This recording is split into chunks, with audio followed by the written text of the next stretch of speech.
बेताल कला। बड़ा राजा, छोटा राजा। धुन के पक्के विक्रमार्क ने पेड़ से फिर से शव को उतारा और अपनी भुजाओं पर डाल दिया। यथावत मौन श्मशान की तरफ बढ़ता गया। तब शव के अंदर बेताल ने कहा, राजन, लगता है कि किसी महान लक्ष्य को साधने के लिए इतनी कठोर यातनाएं सहे जा रहे हो। तुम्हें मुकुंद नामक एक बुद्धिमान की कहानी सुनाऊंगा। अपनी थकावट दूर करते जाओ और यह कहानी भी सुनते जाओ। तुम्हारे मार्गदर्शन में इस कहानी का बहुत ही उपयोग होगा। और बेताल यूँ कहने लगा। सुमंत त्रिपुर राज्य का शासक था। उसके शासनकाल की अवधि में राज कर्मचारियों में घूसखोरी बहुत ही प्रबल हो गई थी। इस कारण से समर्थ व्यक्तियों को राजदरबार में नौकरी मिल नहीं पाती थी। प्रजा जो कर चुकाती थी वे घूसखोर खा जाते थे। इस वजह से खजाना खाली हो गया। खजाने के खाली हो जाने की वजह से राजा कर बढ़ाता और प्रजा से वसूल करता था। कर के रूप में प्राप्त धन से कुछ समय तक काम चलाता था। फिर जब धन समाप्त हो जाता तो राजा कर और बढ़ाता था। त्रिपुर देश के चंद्रवाती नामक नगर में कुमुद नामक एक बुद्धिमान था। उसकी अकल इतनी पौनी थी कि किसी भी कठिन समस्या को वह हल कर पाता था। कितने ही लोग उसकी सलाहों के लिए उससे मिलने आ जाया करते थे। देश में अकाल पड़ गया, जिस वजह से उसके पास लोगों का आना जाना बंद हो गया। प्रजा की कोई आमदनी नहीं रह गई। वस्तुओं की कीमतें भी ज़्यादा से ज़्यादा बढ़ गई। कर भी समय समय पर बढ़ाए जाने लगे। उसे लगा कि कर बढ़ाकर राजा जनता के प्रति अन्याय कर रहे हैं। राजधर्म ठीक तरह से निर्वाह नहीं कर रहे हैं। उससे यह देखा नहीं गया और वह राजा से मिलने राजधानी निकल पड़ा। राजा से जो भी मिलना चाहे उसे समीर नामक राजकर्मचारी से अनुमति लेनी पड़ती है। उससे मिलने भी कोई सुलभ बात नहीं। उसके घर पर पहरा देने वालों को कुमुद ने 2-2 अशरफियों की बख्शिश दी। अब जाकर वह अंदर आ पाया और समीर से मिल सका। समीर ने पूछा, राजा से तुम्हारा क्या काम है? प्रजा जब तरह तरह के कष्ट सह रही है तब राजा का कर्तव्य है वह उनकी सहायता करे, उनके कष्टों को दूर करे। हमारे राजा कोई ऐसा काम नहीं कर रहे हैं, उल्टे कर बढ़ाते जा रहे हैं।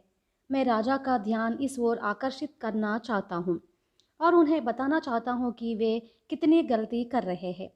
कुमुद ने उत्तर दिया, राजा सब कुछ जानते हैं। खजाना खाली हो तो बेचारे राजा क्या कर सकेंगे? कर बढ़ाना ही तो एकमात्र मार्ग है।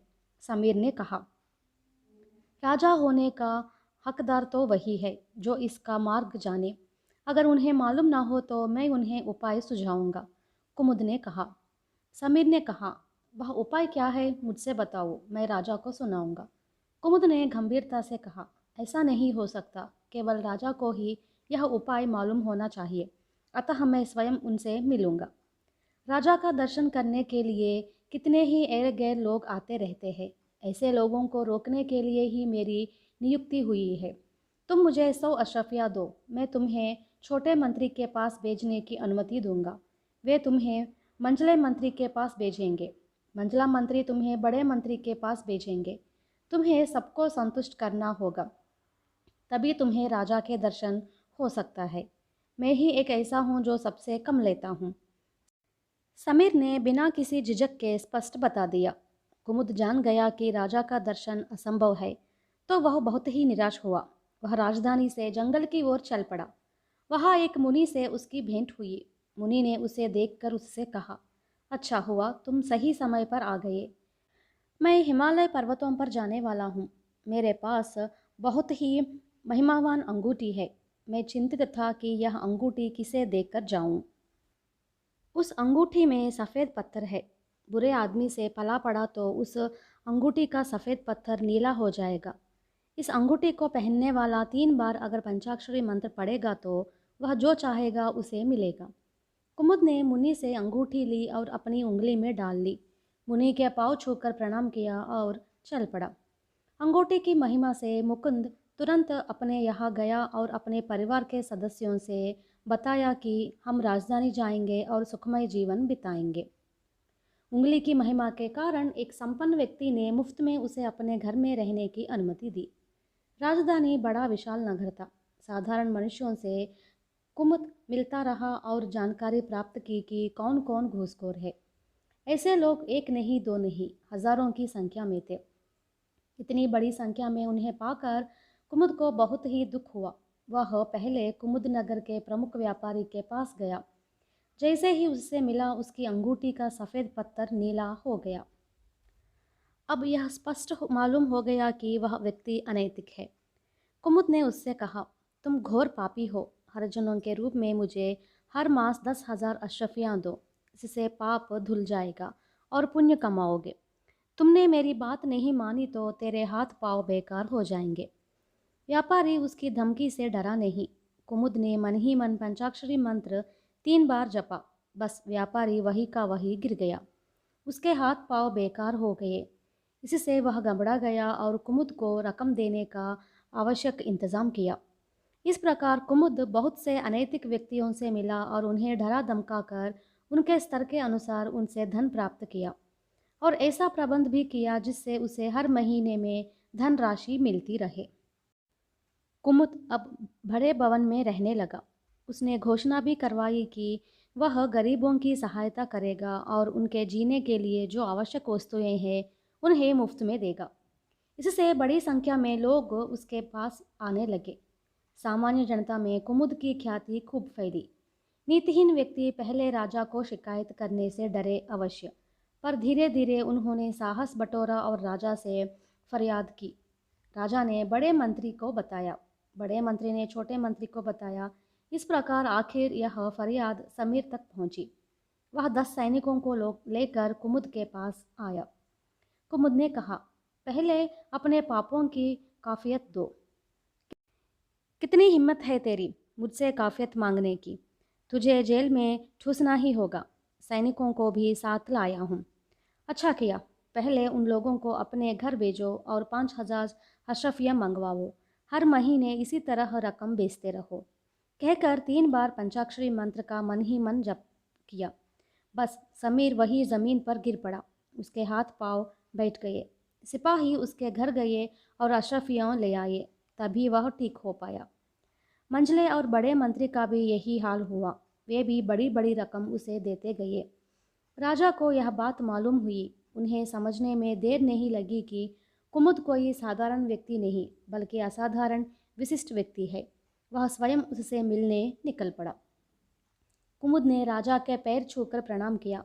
राजा चकित होता हुआ बोला, तुम्हारे बारे में बहुत कुछ सुन रखा है, किंतु मुझे मालूम नहीं था कि तुम में मेरे प्रति आदर की इतनी भावना है। मैं आपसे बड़ा राजा हूँ, फिर भी अनीति को नीति के पैर छूने ही पड़ेंगे ना? कुमुद ने कहा। तो मतलब यह हुआ कि तुम अनैतिक हो। तुमने यह मान भी लिया है। जानबूझकर तुमने अनीति को क्यों अपनाया? राजा ने पूछा। मैंने कहा मैं बड़ा राजा हूँ। आपने ऐतराज़ नहीं किया।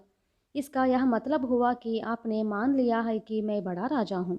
कुमुद ने कहा, मैं तो साधारण राजा हूँ। तुम्हारे पास तो मंत्र शक्ति है, इसलिए मानना ही पड़ेगा कि तुम बड़े राजा हो। राजा ने कहा।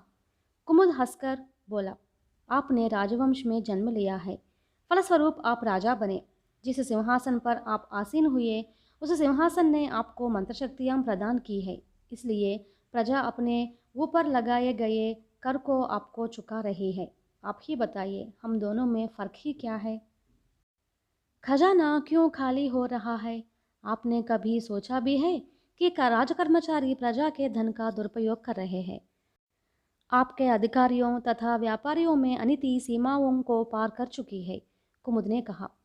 सरासर झूठ है। मेरे राज्य में अनीति है ही नहीं। तुम ही मेरे राज्य के एकमात्र व्यक्ति हो जो अनैतिक हो। राजा ने क्रोधित होकर कहा। मैं कैसे अनैतिक हो सकता हूँ? प्रजा पर आधारित छोटे राजा है आप।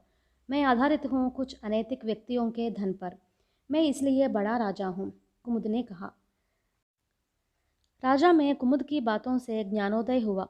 उन्होंने कुमुद को वचन दिया, भविष्य में अनीति नहीं होने दूंगा। स्वार्थी और अनैतिक नागरिकों को कड़ी से कड़ी सजा दूंगा।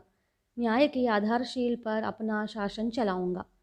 कुमुद ने अब उंगली का रहस्य खोला। राजा ने वह अंगूठी मांगी। कुमुद ने उसे देने से अस्वीकार किया और कहा, राजन, इस जन्म में यह मेरे पास रहेगी और मेरे वारिस इसके हकदार होंगे। आप किसी भी हालत में अपना वचन मत भूलिएगा। राजा को यूँ सावधान करके वह अपने गांव चल पड़ा। रास्ते में उसने वह अंगूठी एक सरोवर में फेंक दी।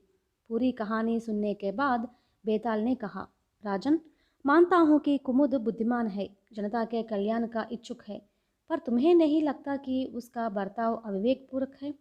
राजा असमर्थ है, प्रजा के प्रति अजागरूक है, शासक को सुचारू रूप से चलाने की क्षमता नहीं रखता। तब उसे चाहिए था कि स्वयं राजा बने, शासन की बागडोर अपने हाथ में ले। लेकिन उसने तो हाथ में आया हुआ अच्छा अवसर, सुवर्ण अवसर खो दिया। उसने राजा से कहा था कि अंगूठी मेरे पास ही होगी और मेरे बाद मेरे वारिसों की मिलेगी, लेकिन जाते जाते उसने एक सरोवर में फेंक दी। क्या यह उसका पागलपन नहीं? अंगूठी राजा को देता तो राजा उसकी सहायता से स्वार्थी तथा अनैतिकों को अपने काबू में रख पाता। मेरे संदेहों का समाधान जानते हुए भी तुम मौन ही रह गए तो तुम्हारा सर टुकड़ों में फट जाएगा। विक्रमार्क ने उसके संदेहों को दूर करते हुए कहा। कुमुद राजधानी से निकला, मुनि से महिमावान अंगूठी पाई। कभी भी उसके मन में राजा बनने की इच्छा नहीं जागी। इसलिए तुम्हारा यह कहना कि कुमुद ने अच्छा अवसर हाथ से जाने दिया बिल्कुल ही निराधार है। राजा ने जब अंगूठी मांगी तो वह उसे न देकर उसने साबित भी किया कि वह केवल बुद्धिमान ही नहीं, ज्ञानी भी है। क्योंकि राजा को शासन की बागडोर संभालना चाहिए। अपने राजनैतिक चातुर्य तथा अपने अधिकार बल पर ऐसा न करके मंत्र तंत्र की शक्तियों का उपयोग करने से बुरे परिणाम निकल सकते हैं। कुमुद ने कहा था कि मेरे मृत्यु के उपरांत मेरे उत्तराधिकारी इसके अधिकारी होंगे। यह केवल राजा को सचेत करने तथा डराना के लिए था। अगर वह अंगूठी उसके उत्तराधिकारियों को मिलेगी और उन उत्तराधिकारियों में से किसी स्वार्थी ने उसका दुरुपयोग किया तो राज्य छिन्न भिन्न हो जाएगा। बेचारी प्रजा अनावश्यक ही आपदाओं में घिर जाएंगी। इसलिए उसने अंगूठी सरोवर में फेंक दी। राजा का मौन भंग करने से बेताल इस बार भी सफल हुआ। वह शव को लेकर अदृश्य हो गया और पेड़ पर जा बैठा। मेरी अगली वीडियो है एक छोटी कहानी। इसमें एक राजकुमारी अपने पिता के चाल को पहचान कर पति को कैसे चुना, ये जानने के लिए उस वीडियो तक इंतज़ार कीजिए।